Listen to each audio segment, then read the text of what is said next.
جیسے میں اس سے پہلے ٹولی میں تھا، وہاں بعض لوگوں نے منع کیا تم خنزیر لے کے مت چلو، تو ان لوگوں نے جواب دیا جب تم لوگ اپنے بھینس وغیرہ لے کے آ سکتے تو ہم لوگ خنزیر لے کے کیوں نہیں آ سکتے؟ تو اس کی بولتی بند ہو گئی۔ اور جو لوگ اس ویڈیو کو دیکھ رہے ہیں وہ بھی دعا کریں اور خود ہی بچنے کی کوشش کریں، انشاءاللہ اس سے فائدہ ہوگا۔ کہیں وہ وقت نہ آ جائے کہ غیر ہماری حالت کو دیکھ کر کے وہ قبرستان پہ دھاوا بول دے اور پھر ہم اس میں دوسروں کی غلطی پکڑنے لگیں، حالانکہ خود ہماری غلطی۔ رحمان صاحب قاسمی رحمۃ اللہ علیہ اس گاؤں کے ولی تھے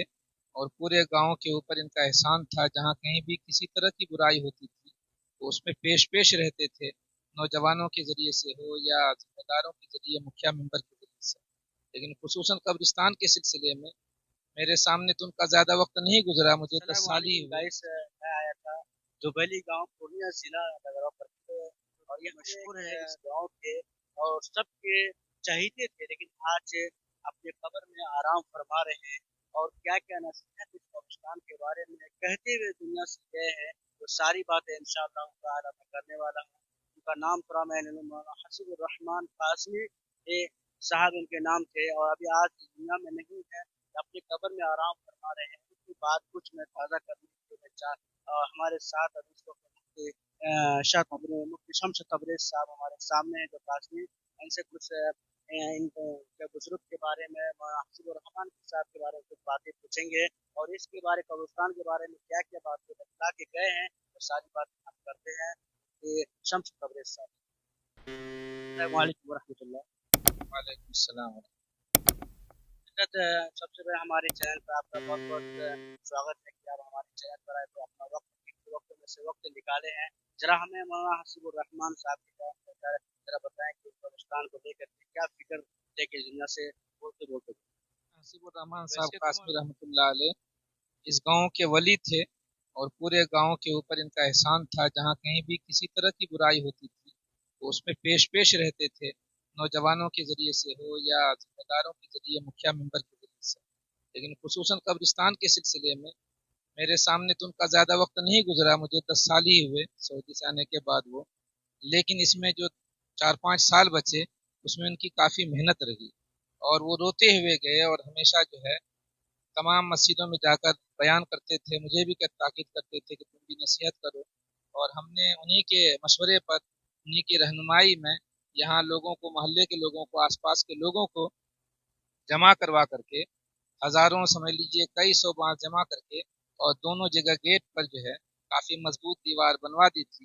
لیکن کچھ لوگوں نے بعد میں تحقیق سے پتہ چلا کہ ٹریکٹر والوں نے خصوصاً رات میں آ کر اس کو توڑ دیا اور اس میں بعد میں جو ہے اندر گھس گئے وہ، ورنہ 1 سال تک ماشاءاللہ اس میں یہ جو ابھی جو حالت آپ دیکھ رہے ہیں، جو پوزیشن دیکھ رہے ہیں، کافی امن تھا، اس میں لوگ مویشی نہیں چراتے تھے اور مکئی اور دھان وغیرہ بھی کھیت میں کرتے تھے۔ تو مولانا کو ہمیشہ اس کی فکر رہتی تھی اور وہ ہمیشہ روتے ہوئے دنیا سے چلے گئے۔ ہم نے ان کی جنازے کی نماز میں نے پڑھائی، میں نے اس موقع پر بھی لوگوں کو یاد دلایا کہ دیکھیے مولانا جس چیز کے لیے روتے روتے چلے گئے، ہمیں انشاءاللہ ان کی باتوں پر عمل کرنا ہے۔ لیکن پھر آج یہ منظر دیکھنے میں مل رہا ہے کہ لوگ ماننے کے لیے تیار نہیں ہیں۔ ہمارے اس میں سبھی لوگ شریک ہیں، چاہے وہ ہمارے نمازی بھائی ہوں، چاہے دعوت کے ساتھی ہوں، چاہے حافظ عالم وغیرہ ہوں، اس لیے کہ جن کے دروازے پر جگہ وغیرہ ہے ان سے بھی میں نے الگ الگ سے منع کیا، وہ لوگ بھی کرتے ہیں۔ ٹریکٹر والوں سے بھی میں نے منع کیا کہ اگر آپ ہی لوگوں کو تلقین کریں، تاکید کریں، اگر آپ لوگ ہمت اور ارادہ کریں تو نہ آئیں، لیکن انہوں نے ان کا نام لیا اور انہوں نے ان کا نام لیا، اس وجہ سے یہ بے حرمتی دیکھنے کو مل رہی ہے۔ بار بار مشورہ ہوا، بار بار سمجھایا گیا، لیکن لوگ ماننے کے تیار نہیں ہوتے ہیں۔ تو میں نے تو ان لوگوں کو یہی کہا، اس سے پہلے بھی باقاعدہ کچھ لوگوں کے نام لکھ کر کے میں نے اس وقت صلاح الدین مکھیا تھے ان کو بھی فون کیا تھا، شمشاد مکھیا تھے ان کو بھی فون کیا تھا، اور مکھیا مظہر صاحب سے بھی کہا تھا کہ آپ آ کر لوگوں کو نصیحت کریں۔ شمشاد مکھیا نے تو یہ بات بھی کہی کہ آپ کی شکایت تو پہنچ جائے گی، پولیس فوراً آ جائے گی، کیونکہ لوگ قبرستان کی جو چہار دیواری ہوئی اس کی اینٹیں توڑ کر بھی مکے کے اوپر ڈھک کر کے پھر وہ جاتے تھے تو لیتے جاتے تھے۔ ابھی جو پوزیشن دیکھ رہے ہیں چاروں طرف سے مکھیا مظہر صاحب نے جب پہلے ٹرم میں بنے تھے تب چوہدری کی تھی، ابھی جو ہے آدھی چوہدری بھی باقی نہیں ہے وہ۔ تو مکھیا شمشاد صاحب نے یہ کہا کہ پولیس تو آ جائے گی لیکن اس میں مسلمانوں کی بدنامی ہے۔ اس کے بعد بھی ہم نے کئی مرتبہ سمجھانے کی کوشش کی لیکن لوگ باز نہیں آ رہے ہیں۔ اس لیے آپ بھی دعا کریں، اور جو لوگ اس ویڈیو کو دیکھ رہے ہیں وہ بھی دعا کریں، اور خود ہی بچنے کی کوشش کریں، انشاءاللہ اس سے فائدہ ہوگا۔ کہیں وہ وقت نہ آ جائے کہ غیر ہماری حالت کو دیکھ کر کے وہ قبرستان پہ دھاوا بول دے، اور پھر ہم اس میں دوسروں کی غلطی پکڑنے لگیں، حالانکہ خود ہماری غلطی ہوگی۔ مجھے بتائیے کہ جو لوگ جانور کو، جو مال مویشی جو لوگ یہاں پر جو چرا رہے ہیں، پیشاب پاخانہ کرتے ہیں، تو ان کے اوپر کیا وعیدیں ہیں جو کہ اللہ کی طرف سے، اللہ کے نبی کی طرف سے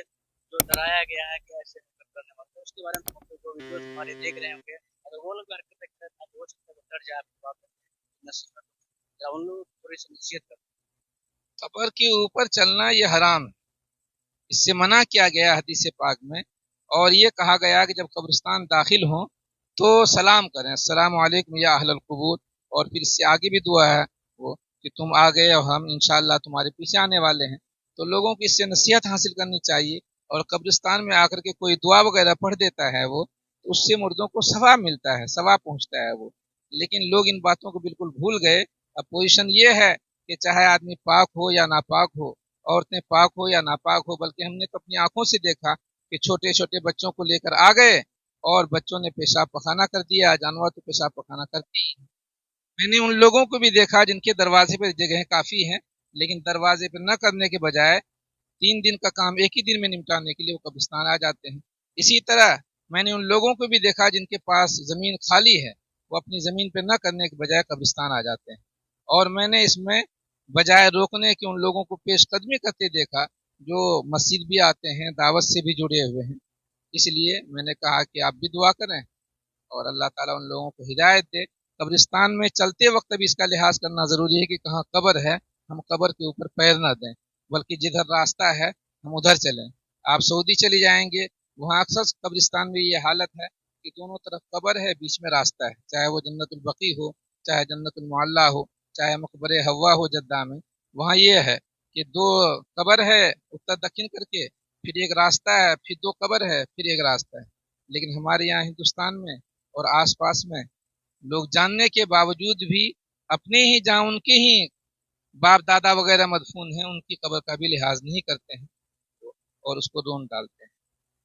تو ماشاء اللہ آپ نے بہت اچھی بات بتائی کہ قبر کو برقرار نہیں ہونے چاہیے، بہت ساری باتیں آپ کے ذریعے سے گائے صاحب نے سنا جو مفتی صاحب نے فرمائے، تو میرے خیال سے بات سمجھ میں آ گئی ہوگی۔ لیکن ایک بات اور حضرت ہے کہ جو لوگ یہاں پر قبرستان کے اوپر رہتے ہیں، اگر کیا اسے موت کا ذرہ برابر بھی ڈر نہیں ہے کہ ہمیں بھی اس گڑھے میں آنا ہے، ہمیں بھی اسی طرح سے جیسے یہ لیٹے ہوئے ہیں آج، کل ہمیں بھی اس قبر میں لیٹنا ہے، تو ہماری بھی قبر پاکیزگی ہو، اچھی ہو، صاف ستھری ہو۔ کیا لوگ چاہتے ہی نہیں چاہتے، کیونکہ حالانکہ ہم بھی اسی گاؤں سے بلنگ